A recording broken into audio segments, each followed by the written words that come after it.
Hi guys, I hope you're having a great night. And if you have trouble sleeping, like me, and get insomnia, like me, I hope you enjoy this. I'm reading, so this picture here that you guys are seeing, The True Canadian Ghost Stories by John Robert Colombo, that is the book I'm reading.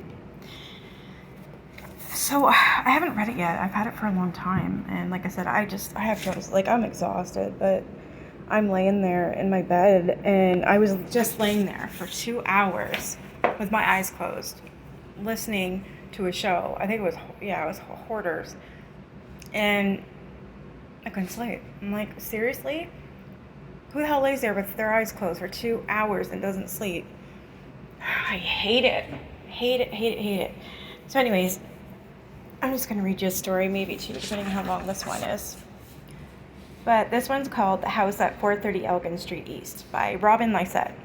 Here's a detailed and dramatic account of a series of effects that took place in the 1980s in a house in Oshawa, Ontario. The effects resemble those attributed to poltergeists, but with a difference.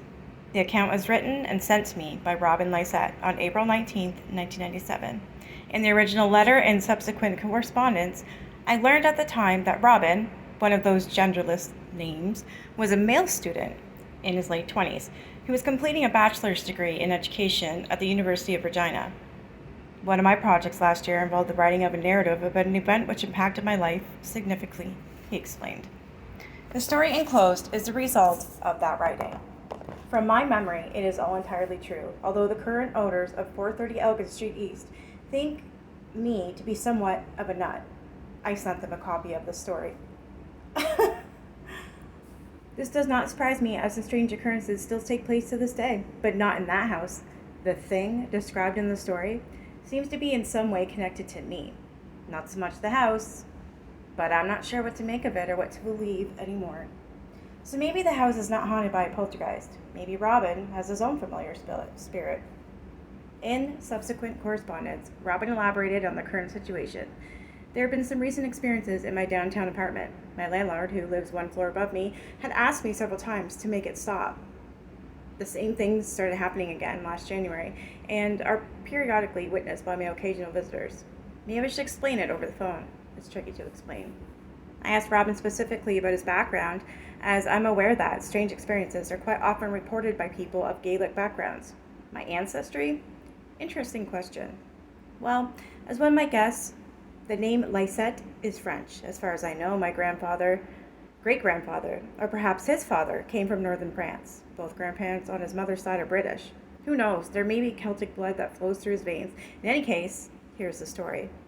There's a reference in the story to attempted possession, which is a ghostly account included by ghost hunter Aline Sonnen in her book, More Canadian Ghost Stories from 1974. So this is what Robin wrote. In 1983, we moved into a house at 430 Elgin Street in Oshawa, Ontario. The previous occupant of the house was an elderly lady whose husband had passed away some time earlier. It was a small house containing only 2 bedrooms and a very small kitchen. What used to be a garage was now a family room, yet there was only 3 of us, and it certainly looked very uncomfortable. Shortly after moving in, my mother and stepfather made a few observations that were clearly out of the ordinary. When they read in bed in the evenings, they could hear me when I would come home from a girlfriend's house. One night, like normal, they heard me come in the door, close it behind me, walk through the hall, go around the corner, and enter my room. They called out to me. I did not answer. They thought that perhaps I was very tired or upset. I can state truthfully the real reason I didn't respond to their greeting. The fact is that whatever came through the door and made its way to my bedroom was certainly not me. I didn't actually come home for another hour. When my confused parents again heard me enter the house, my mother deduced that I must have come home the first time, crawled out my bedroom window, and returned through the door again an hour later. After all, such behavior is normal for a teenager. However, this explanation was no longer acceptable when the same thing happened the very next night when I was already home. This occurred up to 5 times a week. The apparent visitor must have had some awareness of our bedtimes because it only came home and walked through the halls when we were in bed. When it came home, the door would be closed loudly enough to wake all of us up. Frightened after hearing the door open and close, I would sit up in my bed, waiting for it to make an entrance into my room, as that was the place it always headed for when not occupied by myself. Before long, I slept on the couch in the living room. I'm going to tell you guys this afterwards, but this is incredible. I feel like I'm reading my own story. Wow. In a few weeks, we began to have problems with watching TV. In the middle of a program, the set would shut off and could not be turned back on. Then we tried to light in the same electrical outlet, only to find that the outlet itself was dead.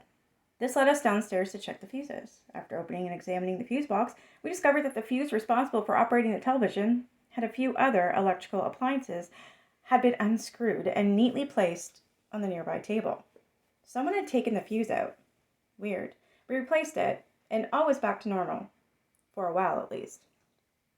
Next, it would pick on the stereo and screwing the appropriate fuse and taking in the few lights with it.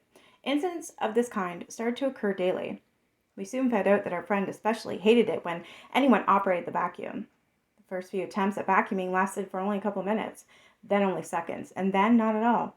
The very second anyone removed the vacuum cleaner from the closet, lights would go off, and you could be sure that no outlet in the house would provide electricity for the machine to operate. We thought this was funny. We even demonstrated the effect to friends when company came over. We would just take out the vacuum, go around and plug it into about 6 different sockets in turn and watch everything in the house shut down. Then we would go downstairs to observe every single fuse removed from the fuse box. Many of the occurrences seemed to be a little spooky, but they were harmless. It was even entertaining, providing you were not in the house alone. When my parents were out of the house, I too made a point of not being home alone, or of having someone visit with me. As long as I did not have to be alone there, I did not mind being there so much. After we got used to the nightly front door hall routine and electricity mystery, something else occurred. This time, it was not so cute. My mother was spending time working in the basement one evening. It had a section divided off, which had been renovated in the 60s and was now somewhat of a recreation room. As it was empty and stark, my mom was hanging pictures and curtains on the walls and windows. The only ornament or decoration left by the last owner was an old round mirror. It was a little smaller than a stop sign. It had grooved edges and was truly ugly. My mother made her way around the room, hanging pictures in various places, trying to make the place look cheery. When she came to hammer a tack in one particular wall, the west wall, she found that the tack would not penetrate the paneling. This seemed odd since the wood panel wall could not be more than half a centimeter thick. She tried a slightly larger nail, but it bent. A third nail was attempted in another location of the same wall, but the effort was still futile. Confused and frustrated, she put the hammer down on the nearby bar and took a break to light a cigarette. On the counter behind the bar, she noticed a small piece of paper. She picked it up, noting that it was an old business card that named some accountant in Scotland. As she examined the corner of her eye caught a quick flash of movement. Turning her head, it was almost too late to see anything more, but the hammer she had been using was gone. She described it as lifting herself off the bar, floating into midair, and then flying right into the mirror. There it vanished. The mirror remained intact, but my mother did not. She was at the top of the stairs in record time. My stepfather looked at her and said, "You look like you've just seen a ghost." She told us what had happened. "You've had nothing to drink, have you?" My mother was angry at the suggestion and could not have been more serious. That's crazy, because I had a stepfather too when I was younger, living in a haunted house. This is so bizarre. My mother was angry at her suggestion. She was visibly frightened when we went downstairs to investigate and found nothing out of the ordinary, except for 3 bent nails that we had heard Mother pounding on earlier. Without a hammer, we could not test the statement that this wall could not be pierced by nails. Somehow, neither of us wanted to attempt it anyway. This thing possessed more power than we had originally thought. It seemed as though it was setting down certain rules in the house. First of all, there was to be no vacuuming whatsoever. Only some television and music was permitted. And there was to be absolutely no hammering on the west basement wall. What else could there be? Although my brother Warren did not live with us, he sometimes came by to visit. One night, in the summer, he showed up with his girlfriend and 2 other friends. No one was home at the time, but the house was unlocked, so they walked in. At the top of the staircase leading downstairs was a door opening into a hallway. The door remained closed at all times, as the position prevented people from walking through the hall from the kitchen to the front foyer. The door was also equipped with a slide lock on the upstairs side, making it impossible to lock someone downstairs if so desired. Most of the time, the lock was secured in place. It felt safer that way for some reason. We only opened the door to go downstairs for a given reason. So it's like one of those back staircases. Oh my God, I had the same thing. It was from the kitchen to my mom's bedroom. That's so weird. This night, Warren and his friends sat in the kitchen when Warren realized that he had to go out to his car to get something. When he came back into the house, he made a strange discovery. His friends were crowded around the basement door, holding a fireplace poker, ready to attack whatever it was on the other side of the door, trying to get out of the basement. As the door was locked, the knob twisted frantically, and the door itself shook on its hinges, as if someone on the other side was desperately trying to get the hell out. They did not dare unlock the door to investigate, but rather made a quick exit and left our home. Now more than ever, we wanted an explanation for the things that were happening. We were afraid to go downstairs, as there seemed to be something very unfriendly about the basement. This led us to wonder about Mrs. Doolan, the former owner of the house, and whether she had experienced such things. At this time, we had lived at 430 Elgin Street for 2 years, but we could still remember the process we went through when we bought the place, as well as the circumstances the lady we had bought it from. Before we actually purchased the house, we thought there was something strange about its owner. One curious thing about Mrs. Doolan was that the reason she was moving out, she did not have one. The new house that she moved into was only 2 blocks away and was the very same size as her old house. It seemed rather strange that a woman, after living in one residence for more than 30 years, would pick up and move to a different residence in the same neighborhood for no particular reason. It was not as if Mrs. Doolan needed to be taken to a retirement home. At this time in the purchase, we felt it was curious, but it was none of our business. We liked the house and asked no questions. Before actually buying the house, we made a few extra visits to Mrs. Doolan in what would soon be our new home. She would greet us at the door, gladly let us in, and show us to each room. She never took us downstairs to see the basement. If we wanted to go downstairs, we had to go it alone. Perhaps her age may have prevented her from going up and down stairs, but there was something more to it. She made it quite clear that she preferred not to go down there. There was nothing wrong with her legs, and age did not prevent her from visiting the basement. When people live in the same house for a long time, the fact is obvious from the boxes, household items, and various sorts of junk collected in their basement. That basement did not fit such a description. There was not a single box. With the exception of dust, the place was empty. Somewhere in a corner, there were a couple laundry machines, which were included in the price of the purchase. Despite the machines, Miss Doolan preferred washing her clothes at a laundromat. One would think that it would be much easier and faster to bring laundry down a flight of stairs rather than carry it outside, put it in a car, and drive it across town. Again, we did not question this unusual practice. Even then, we concluded that there must have been something about going downstairs that did not agree with her. It is interesting to note, at this point, that the house she moved into did not have a basement. Recently, I read a story called Attempted Possession, which documented a woman's experience with a supernatural being that attempted to control or influence her thoughts. Was her name Kitty Cockburn? When this person was home, she lived in fear. She sometimes had a vision of herself being murdered. She also feared that the water she drank was poisoned and that some kind of monster lurked behind the bedroom curtains when she slept. Not only her, but everyone living in the apartment flats of her small Toronto building had the exact same thoughts and visions while at home. Away from their home, they considered themselves to be well-adjusted, happy people. While they were home in their apartments, they felt as if they were living a nightmare. They concluded that some kind of evil presence existed in that building and that it exercised morbid mind control over them. Whatever it was, it had the ability to plant horrible thoughts into the minds of people near it. I mention this story because today it helps me to understand something that once happened to me over the Christmas holidays at 430 Elgin Street. I came home from a friend's house in the middle afternoon. I poured a cup of coffee in the kitchen and headed towards my bedroom. I walked by the living room to find that our Christmas tree and the surrounding furniture were a blazing inferno, and the room was filled with smoke. Terrified, I dropped the coffee on the floor and ran outside. I stood outside in the snow, contemplating my next action. Before going to use the neighbor's telephone, I peered through the living room window, only to see that our Christmas tree was in perfect condition, and that the interior of the house appeared to be normal. There was no inferno. When I later told my mother what I had seen, she wondered if I was using drugs. I swear to God, Mother, I know what I saw. The house was on fire. I exclaimed that I wanted to move away. Our thing was getting carried away, and we were now afraid for our safety. After Christmas, my stepfather announced that his office was being moved to Albany, New York, and that the 3 of us were going to accompany him to the United States. Our house sold quickly, and like Miss Doolan, we made no mention of the supernatural incidents to the incoming owners. We left and moved into a brand new house in Ballston Spa, New York. While unpacking an old box of junk in our new home, my mother found the hammer. Wow.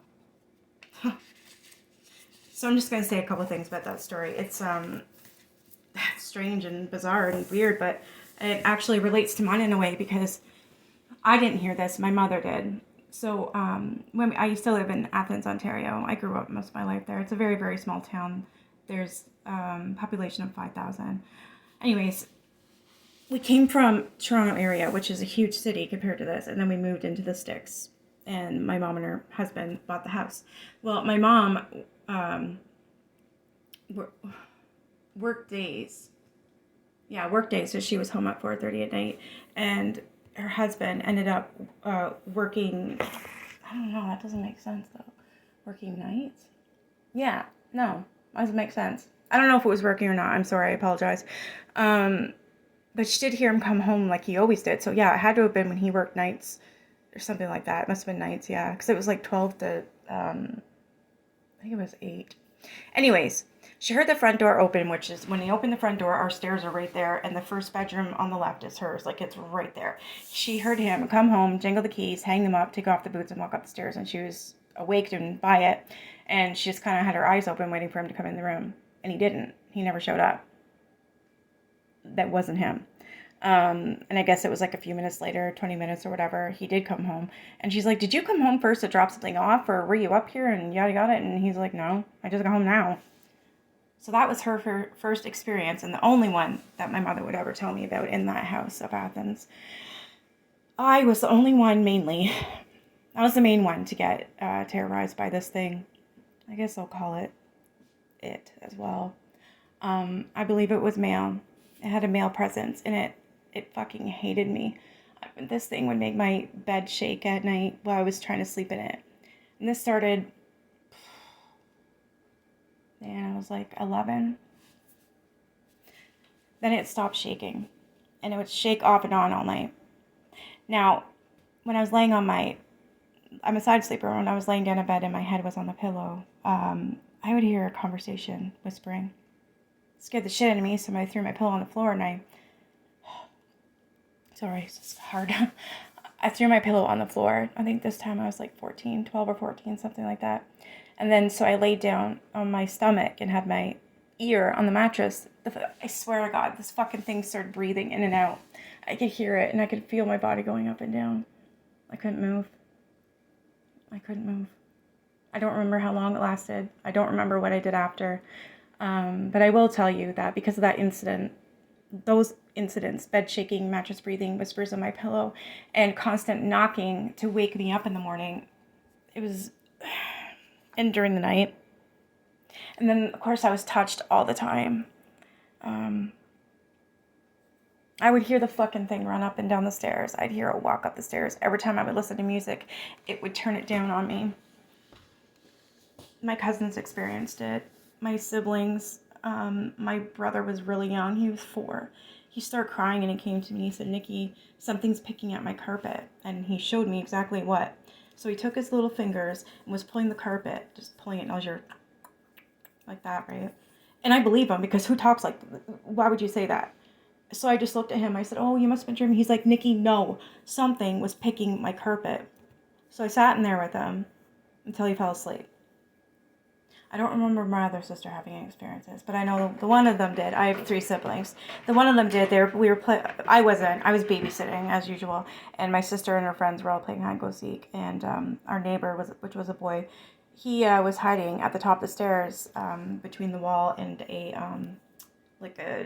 little chest of drawers there. And my sister went to go touch him and say, "You're it," and she fell into the wall. He wasn't even there. It was a shadow of a boy crouching, and it wasn't anybody but a ghost. That fucking thing was playing with them. I've had, girlfriends over spend the night, and we would hear it running up the stairs. You know how scary that is as a kid? Your anxiety gets so, that's why I have problems sleeping. I've got insomnia. My anxiety goes through the roof. I can't, I don't know, if something's wrong, you'll know it. I freak out. I freak out a lot. Freak out as in, get scared. Anxiety goes through the roof, you get that really, really scary feeling. It feels like you're falling off a really tall building, but you're really standing still, that feeling. I get that a lot. There is spirits in this house. I do believe there is a woman. Actually, I think both of them are here. They both died here. The other one, I don't like me. I think it's the thing that's been following me since I was a child. It fucking torments me. It's not as bad right now. I don't know if it's because I'm older. I don't know. Anyway, sorry. I didn't mean to get all sad and mopey. I've just been in funk lately, and I don't know how to describe it. I don't know what's going on. Anyways, I hope you enjoyed that story. I'll try and read more, because like I said, I'm usually up most nights until 4 to 6, even 7. Get 4 hours of sleep, maybe. Anyways, I hope you enjoyed that story, and that's kind of a little bit of my background. I have many stories, many stories of ghosts, and I don't know, maybe one day we should have like an open panel, ghost story panel. If that makes sense. Anyways, just want to let you know I appreciate you guys. You're pretty cool. I love my channel, and I love having you guys there. And I'm going to have to really push myself to go live this time. Like I said, I don't know what's going on. I do suffer from SAD, seasonal affective disorder syndrome. So I have a feeling that's what, it's already started. Anyways, you guys have a great night. I'm sure I'll be back tomorrow with KJ and her best friend Gypsy. What a mess that's going to be, eh? Alright, you guys have a great night. Good night. Bye.